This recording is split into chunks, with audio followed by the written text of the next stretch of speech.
சந்தோஷமாய் ஆராதிக்கிறவங்களா கரங்களை தட்டி சொல்லுவோமா? நாங்கள் சந்தோஷமாய் ஆண்டவரை ஆராதிக்கிறோம்.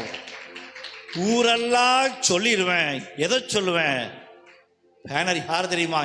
என் பேர் போட்டு வச்சிருக்கீங்க, இது என் போட்டோ ஐயா. நான் யார் தெரியுமா? நான் இப்படி சோன்சோ நான் வேலை கிடைச்சிது, நான் வண்டி வாங்கிட்டேன், ஊரெல்லாம் சொல்கிறான். என் ஃபோன் தெரியுமா? ஆப்பிள் ஐஃபோன், அப்படியெல்லாம் சொல்கிறோம். இன்னைக்கு ஒன்று சொல்ல போகிறோம். எது சொல்ல போகிறோம்? ஊரெல்லாம் என்ன சொல்ல போகிறோம்? இயேசுதான் உண்மையான ஆண்டவர். ஆமென்.